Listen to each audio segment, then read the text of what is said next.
नमो नमः। जयतु संस्कृतम।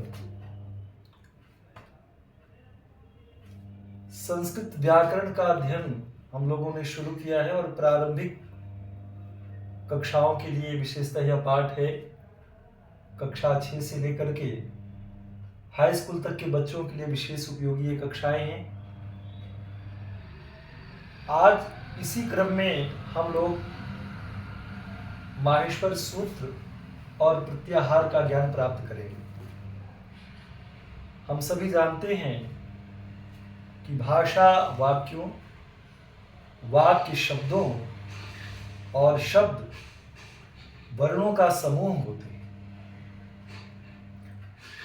किसी भी भाषा का आधार उस भाषा के वर्ण होते हैं। वर्ण का एक नाम अक्षर भी है, पर्यायवाची। पिछली कक्षा में हम लोगों ने जाना था वर्ण या अक्षर दोनों समानार्थी हैं, पर्यायवाची। अक्षर का शाब्दिक अर्थ होता है अविनाशी, जो कभी नष्ट ना हो।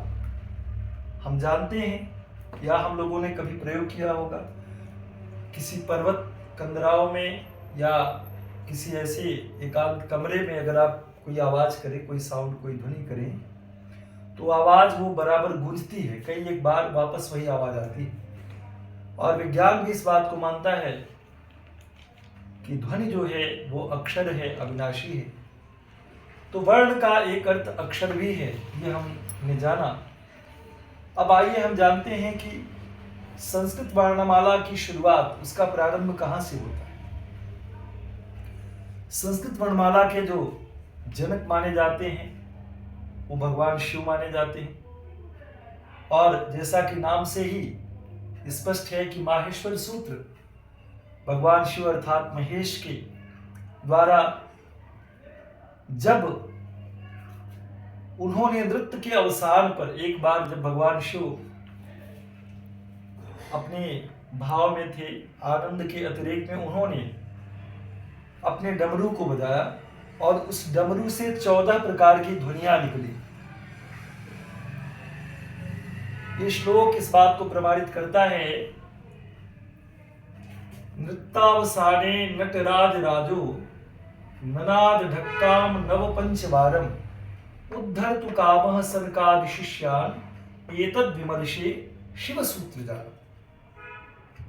यानी नृत्य के अवसान में भगवान शिव ने जो भाव नृत्य किया, उसके अवसान, उसके समापन के बाद नटराजों के भी जो राजा हैं, ऐसे भगवान शिव ने नव पंचवारम ढक्काम ननाद, नव पंच अर्थात 9 और 5 14 बार अपने ढक्का अर्थात डमरू को बजाया। और ऐसा किस लिए किया उन्होंने? करे सनकादि शिष्यान् उद्धर्तु कामः। सनकादि जो उनके शिष्य थे, उनको उनकी कामनाओं का उद्धार करने के लिए, उनकी इच्छाओं की पूर्ति के लिए भगवान शिव ने शिव सूत्र जालम एतद् विमर्शे शिव सूत्र जालम, इस प्रकार उन्होंने शिव सूत्र अर्थात पाणिनीय सूत्र अर्थात माहेश्वर सूत्र, इसका जो है प्रणयन किया, प्रचलन किया। तो हम लोगों ने देखा कि भगवान शिव के डमरू से ये 14 माहेश्वर सूत्र, और ताल के जो जानकार हैं वो इस बात को प्रमाणित कर सकते हैं कि भगवान शिव के द्वारा जो ये ध्वनियां लिपिबद्ध की गई हैं। तो कभी हम ढोलक और तबले में अगर इस तरह की चीज बजाते हैं तो ताल का संबंध ध्वनि से है, बोलों से है। 16 मात्रा, धा धिन धिंधा, धा धिन धिंधा या तिरकिट, इस तरह की ध्वनियां आप प्राय जो चर्म वाद्य हैं या जो घन वाद्य हैं उन पर आप सुनते हैं। और अगर इन माहेश्वर सूत्रों को हम एक गति के साथ, थोड़ा तीव्र गति से अगर इनका वाचन करें तो ये बात प्रमाणित हो जाती है कि ये ध्वनियां निश्चित रूप से भगवान शिव के डमरू से ही निकली होंगी। आइए हम लोग थोड़ा प्रयोग करके देखते हैं। ऐ उड ऋलिक ए ओंग ऐ औच है बदट लड़ इमं गणनम झभई घट दश जप घट दश खप चटत चटतो कपय षष्ठर हल। तो इस प्रकार की जो 14 ध्वनियां निकली, उन ध्वनियों को लिपिबद्ध किया गया और यही 14 जो माहेश्वर सूत्र हैं ये हमारे व्याकरण के आधार बने। पाणिनि व्याकरण जो अष्टाध्यायी ग्रंथ में लिखा गया। अब हमें इन 14 माहेश्वर सूत्रों को देखना है।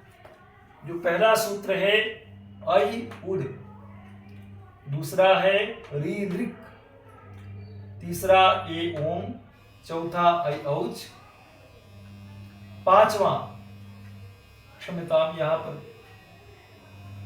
पांचवा सूत्र संख्या 5 है। ये यहां पर आप देख रहे हैं कि अ ई उ री री ए ओ ऐ और औ, ये सभी स्वर वर्ण अच प्रत्याहार में आ गए। इसीलिए अच को हम स्वर भी कहते हैं। स्वर का एक नाम अच भी है। एक प्रत्याहार बहुत छोटा प्रत्याहार है, ए से लेकर के ग तक, यानी ए और ओ। एच प्रत्याहार में नीचे के दीर्घ वर्ण आ जाएंगे चारों, ए ओ ऐ और औ। ऐच प्रत्याहार चौथे से ऐ और औ।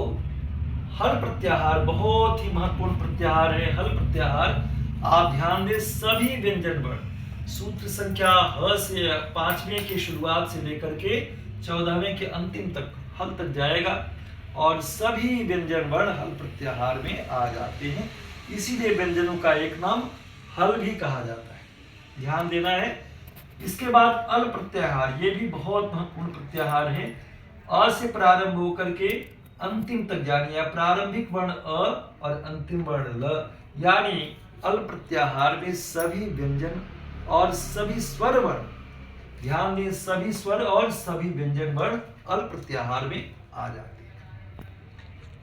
फिर 10वां जो आप प्रत्याहार देख सकते हैं तो यह म प्रत्याहार है। इसमें सभी व्यंजनों के, एक और ध्यान दें, द्रष्टव्य है बात कि सूत्र संख्या 1 से लेकर के 4 तक में सभी स्वर वर्ण गिनाए गए और 5 से लेकर के 14 तक में सभी व्यंजन वर्ण। आप जानते हैं कि सूत्र स्वरों की संख्या 9 और व्यंजनों की संख्या 33 होती है। तो यह म जो प्रत्याहार है सूत्र संख्या 7 में देखिए, शुरुआत से लेकर के अंत तक सभी वर्गों के 5वें अक्षर, यानी क वर्ग, च वर्ग, ट वर्ग, त वर्ग और प वर्ग के 5वें अक्षर आपको यहाँ पे दिख रहे हैं, पंचमाक्षर हैं। फिर झष प्रत्याहार है, 8 से लेकर के 9 तक जाएगा और आप ध्यान दें तो अपने अपने वर्गों के चौथे अक्षर हैं, झ, भ, घ, ढ, ध। ध्यान देना है, इस संज्ञक वर्णों को हम नहीं गिनते हैं। तो झष प्रत्याहार में अपने वर्गों के चौथे अक्षर आ गए। फिर इसी प्रकार से जश प्रत्याहार, ज से लेकर के श तक अपने अपने वर्गों के चौथे अक्षर आ जाते हैं। और झष प्रत्याहार में झ श, ये प्रत्याहार 8वें से लेकर के 10वें तक बनता है। इसमें अपने वर्गों के चौथे और तीसरे अक्षर आते हैं। खय प्रत्याहार भी बहुत उपयोगी है, कई बार इसकी उपयोगिता, इसका उपयोग आता है। तो खय प्रत्याहार में आप देखिए ख से लेकर के य तक, और इसमें अपने अपने वर्गों के दूसरे और पहले अक्षर हैं, यानी ख, फ, छ, ठ, थ ये वर्गों के दूसरे हो गए, च, ट, त, क, प ये वर्गों के पहले अक्षर हो गए। फिर शर प्रत्याहार है, ध्यान दें, सूत्र संख्या 13 श, श, स, यानी तालव्य, मूर्धन्य और दंती स, ये तीनों प्रकार के जो श हैं ये शर प्रत्याहार में, जब वाशर इत्यादि आप सूत्र पढ़ेंगे संधि के, तब इन प्रत्याहारों को आपको पढ़ना पड़ेगा, समझना पड़ेगा। और शर प्रत्याहार, शर प्रत्याहार यानी सूत्र संख्या 13 से लेकर के 14 के अंत तक, इसमें सभी ऊष्म वर्ण आ जाते हैं, तीनों श और ह, श, श, स और ह। तो ये कुछ प्रमुख प्रत्याहार हैं 43 प्रत्याहारों में, जिनको हमने आज की कक्षा में अच्छी तरह से जाना, समझा। अब इसके आगे जो संस्कृत वर्णमाला में स्वर और व्यंजनों का विभाजन है मात्रा के आधार पर, उसका परिचय हम अगली कक्षा में प्राप्त करेंगे। तब तक के लिए नमो नमः, जय संस्कृतम। चौथा सूत्र है ऐ औच, पांचवा है हैवरट, छठा है लड़, सातवां इमंगड़नम, आठवां झभे, नवा घड़धश, 10वां जबगढ़दश, 11वां कफ छठट चट्टो, 12वां कपे, 13वां शशर और 14वां और अंतिम जो सूत्र है हल। आप ध्यान से देखें, इन सभी सूत्रों का जो अंतिम वर्ण या अक्षर है वो हलंत है। उन सभी वर्णों में अंतिम जो अक्षर आप देख रहे हैं वो हलंत है, अर्थात ये इत संज्ञक वर्ण हैं। हलंत्यम इस सूत्र से इनकी इत संज्ञा होती है और इनका लोप हो जाता है, और ये एक विशेष प्रयोजन से रखे गए हैं माहेश्वर सूत्रों में प्रत्याहार बनाने के लिए। इसका चल करके हम आगे अध्ययन करेंगे। तो ये कुल मिलाकर के 14 माहेश्वर सूत्र हैं, और इनका जो स्थान है बहुत ही वैज्ञानिक, बहुत ही सिस्टम से रखे गए हैं। इसी बात को जो प्रत्याहार विषय का अध्ययन हम करने जा रहे हैं उससे ये बात और भी अच्छी तरह प्रमाणित हो जाएगी। प्रत्याहार का अर्थ होता है संक्षेपीकरण, किसी बात को कम शब्दों में कह देना, यही प्रत्याहार। इनकी संख्या 43 और कहीं कहीं 42 मानी गई है। अधिसंख्य विद्वान 43 इनकी संख्या मानते हैं प्रत्याहारों की। इसके लिए जो प्रत्याहार विधायक सूत्र है आदि अंतेन सहेता, आदि अंतेन सहेता,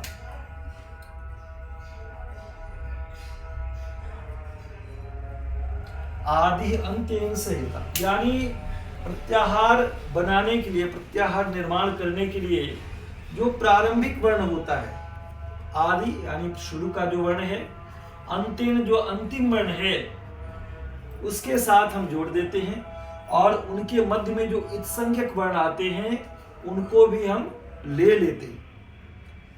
लेकिन जब अंतिम रूप से हम गणना करेंगे वर्णों की कि किस प्रत्याहार में कौन से वर्ण आते हैं, तो फिर हम इत्संज्ञक वर्णों को छोड़ देते हैं।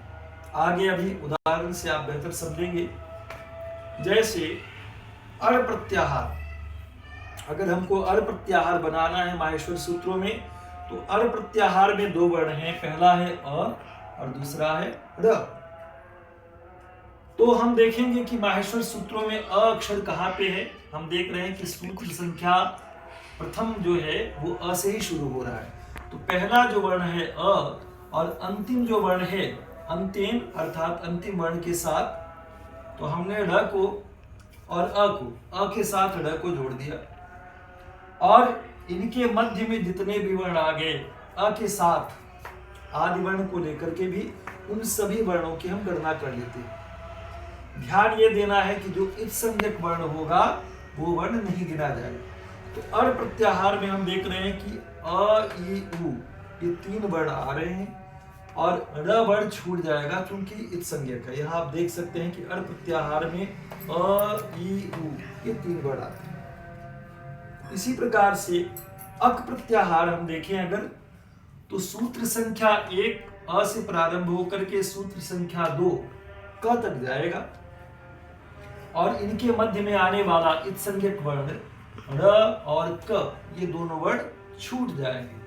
तो यहाँ आप देख सकते हैं कि अ ई उ र को हम इत्संज्ञक होने के कारण छोड़ देते हैं, री और ली ये 5 वर्ण आ जाएंगे। यहाँ पर आप देख सकते हैं अक प्रत्याहार में अ ई उ री और ली, यानी सूत्रों के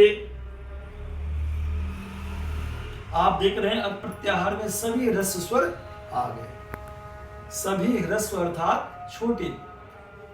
अब आप एक प्रत्याहार देखें, एक प्रत्याहार में, एक प्रत्याहार सूत्र संख्या 1 के मध्य से शुरू होगा, ई से लेकर के क तक जाएगा, ई उ री और ली ये 4 वर्ण आएंगे।